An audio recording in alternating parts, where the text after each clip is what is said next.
부부 중 어느 한 명이 하나님을 믿지 않거나 부부는 하나님을 믿는데 부모님이 그렇지 않으신 경우 제사와 삶의 방식, 주일 성수, 헌금 등 여러 요인 때문에 갈등이 생기기 쉽습니다. 잦은 갈등 때문에 싸움이 지속되다가 결국 이혼으로 이어지기도 하는데요. 그래서 기획 취재, 성경적 가정 5가지 걸림돌 깨기의 4번째 순서는 종교가 달라 생기는 부부 갈등 극복법입니다. 김현정 기자가 보도합니다. 불교 집안 출신 남편과 기독교 집안에서 자란 부인은 주일과 설날이 겹친 어느 날 크게 싸웠습니다. 남편과 시부모는 제사를 지내러 가자고 했고 며느리는 주일이니 교회에 가겠다고 했습니다. 결국 남편은 2년 후 부인을 상대로 이혼 및 위자료 소송을 냈고 서울가정법원은 이혼 판결을 내렸습니다. 갈등 자체도 문제지만 이를 극복하기 위한 적극적 노력 의지가 두 명 모두에게 없으므로 이혼해야 한다는 판결이었습니다.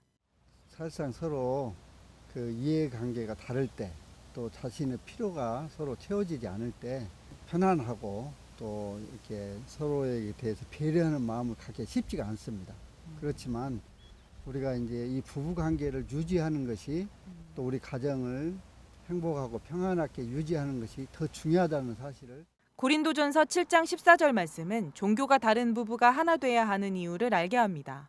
남편과 아내가 서로 종교가 다를 때 서로를 거룩하게 해주는 좋은 하나님이 주신 계획인 부부간에 생긴 종교 갈등을 풀어갈 해법에 대해 패밀리라이프 코리아 책임 간사 신종곤 목사와 김미숙 사모는 다음 5가지를 제시합니다. 첫 번째는 민감한 갈등을 일으킬 수 있는 종교 문제는 5분 대화권을 사용하는 것입니다. 이는 둘만의 짧은 시간이 필요하다는 뜻입니다.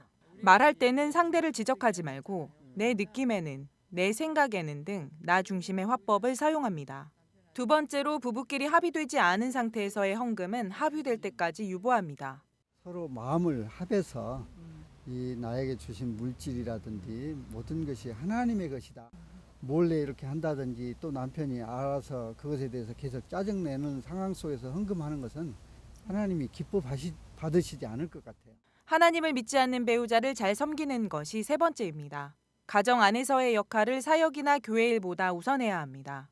우리 가정의 일은 나만이 할 수 있는 거예요. 근데 교회 일은 또 다른 사람이 할 수 있습니다. 그러니까 우리 집에서 엄마 아빠 역할, 또 남편 아내 역할은 나만 할 수 있잖아요.